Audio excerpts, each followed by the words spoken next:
Hi guys, good morning. Nandito tayo ulit sa field. Ayan. It's 11 AM. Sobrang tirik ng araw, ayan. Pero hindi mo ramdam kasi sobrang mahangin din. Ilang days na itong mahangin. Siguro spring na dito. Ganon. So, ayun. Nasa labas tayo, exercise ulit. And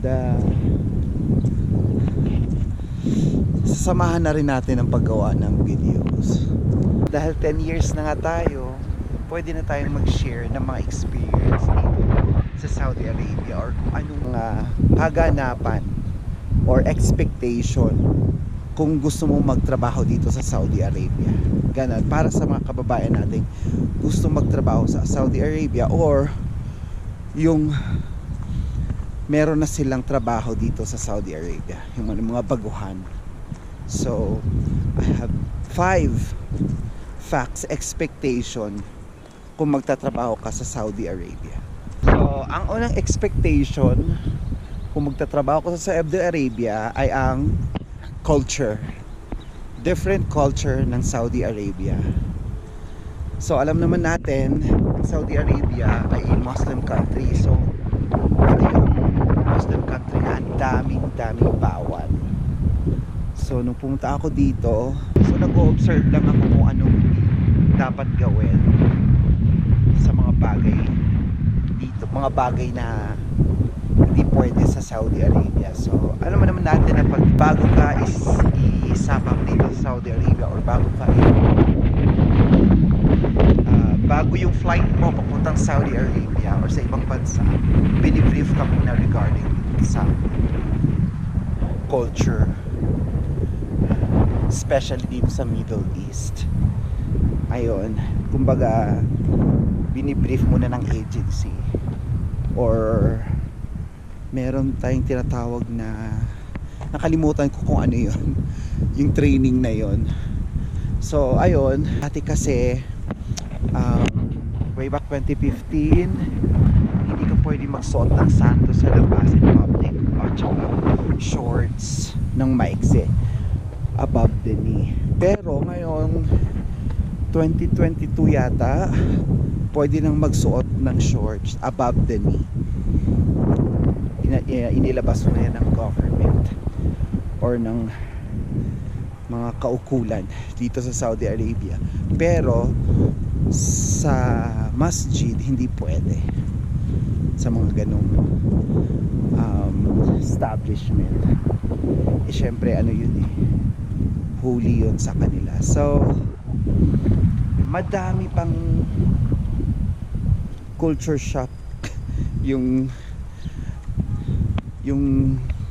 dapat prepare ka, like yung ugali ng mga Saudi, yung ganon, yung personality nila. So dapat kasama din yan sa culture ng bansang ito. So yung culture nila, pwede mo naman i-research yun sa Google, or pwede mo itanong sa mga kakilala mong nagtatrabaho dito kung anong mga bawal dito sa Saudi Arabia, para alam mo before ka isabak dito. So expect mo talaga na different culture dito sa Saudi Arabia. Now number 2 ay ang safetyness mo dito sa Saudi. Yes, masasabi kong 80% or 90% dito sa Saudi Arabia ay safe ka. Yes, kahit maglalakad ka ng gabi, experience ko yan mag-isa. Actually may video ako nun na safe ka talaga dito, or kahit iiwan mo lang yung gamit mo. Halimbawa bibili ka lang, halimbawa sa coffee shop, bibili ka lang, mag-order ka, iiwan mo lang doon yung wallet mo or cellphone, walang gagalaw mo doon sa gamit mo. At saka kung naiwan mo, ibabalik mo nila kung maalaala mo kung nasaan mo naiwan yung gamit mo. So ibabalik na din naman nila yun. And kapag ikaw lang mag-isa, halimbawa may sumunod sila sa sasakyan. Na-experience ko din yon kasi hindi ko pa naman alam yung Saudi dito. So ayun, expect mo na safety talaga dito. Majority yung safety mo dito sa Saudi. Kapag may sumusunod sa'yo na sasakyan, magsasabi lang yan na hi Pilipino, yung ganon, kasi mainit ho sa mata ng lokal ang Pilipino. So nasa sayo yun kung kakagatin mo yung mga alok nila, depende na ho sayo yun, pero hindi mo namimilit ang mga Pilipino. Wala hong rape dito or sexual harassment, yung ganon, maliban mo dun sa workers na stay in o yung tinatawag nating syagala or kadama. Yun talaga hindi talaga secure or 100% na safe yon. Kahit sabihin mong mabait yung amo mo, the fact na iba yung culture nila, may mga nakatira pa rin mga lalaki doon kasi iba yung culture nila. So ayun, ang importante, doble ingat pa rin. Yun yung importante. Pero masasabi ko, dito sa Saudi Arabia, safe ho kayo. Although may mga ibang lahi, hindi lokal, ibang lahi na gumagawa ng masama. Yung ibang lahi, may mga karapatang parusang ginagawa doon ng mga kaukulan, mga pulis. So yung mga lokal, kung sasabihin mo yung mga lokal, safety ho kayo, pero hindi ho sila namimilit.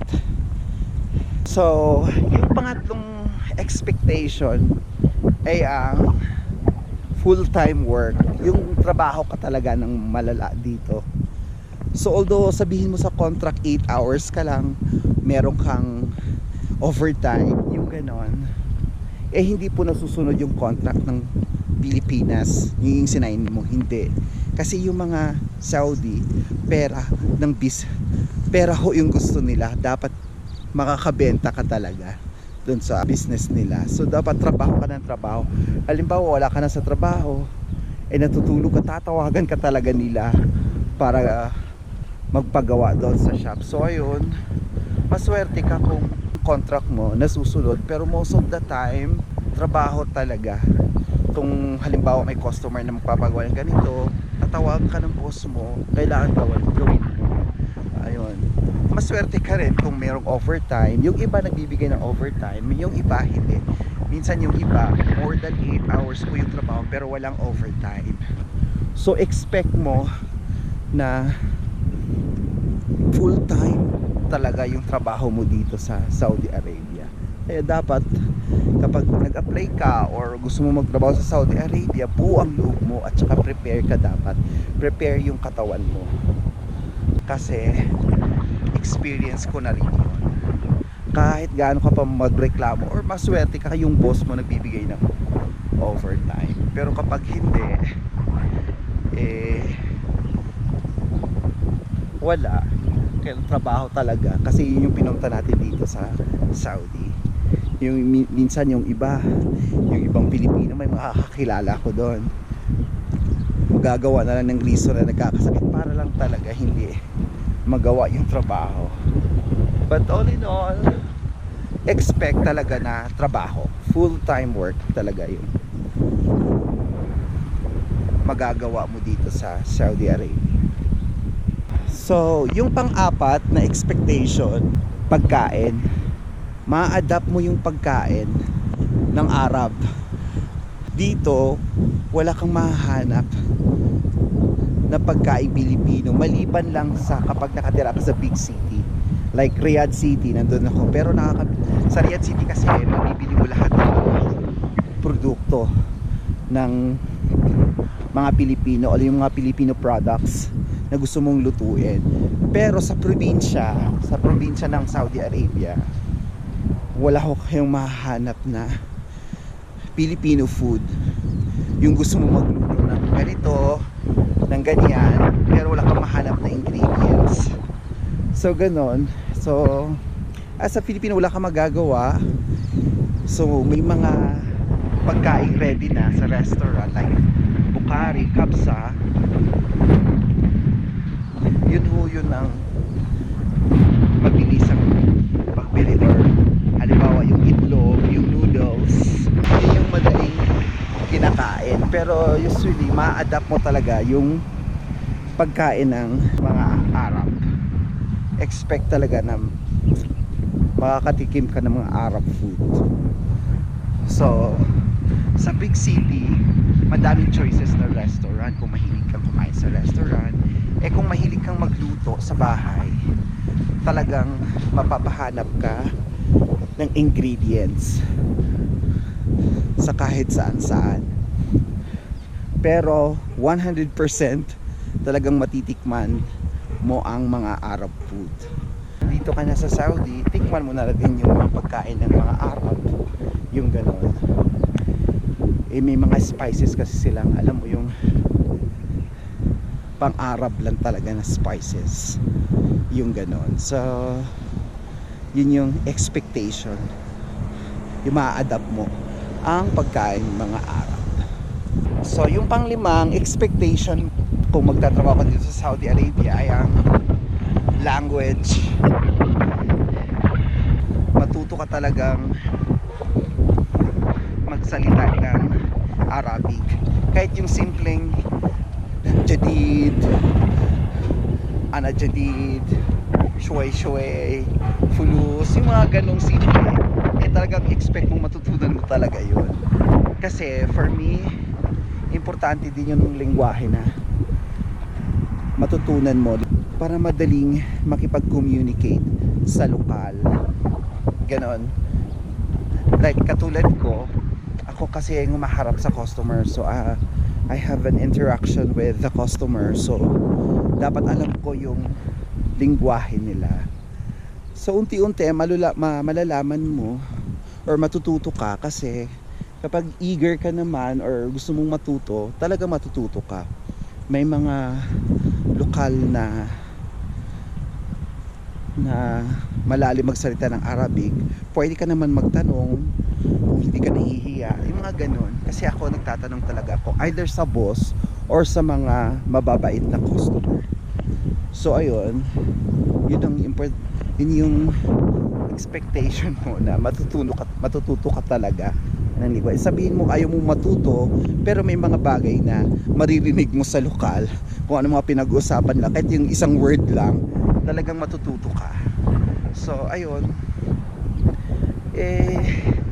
yun yung mga expectation na dapat mong malaman kapag gusto mong magtrabaho dito sa Saudi Arabia, or kung may balak ka magtrabaho dito, ganon. Dapat sa mga expectation na yun, prepare ka na. So alam mo na kung dapat mong gawin, kaya sinishare ko para at least para sa mga baguhan nating kababayan na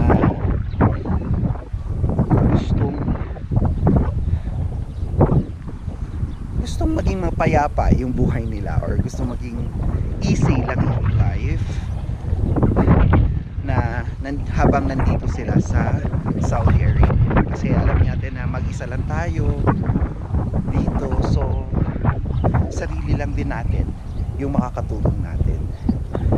So ayun, I hope guys you enjoyed this video, and if you did, please click the like button, subscribe to my channel, and click the notification bell para updated kayo sa bago kong videos.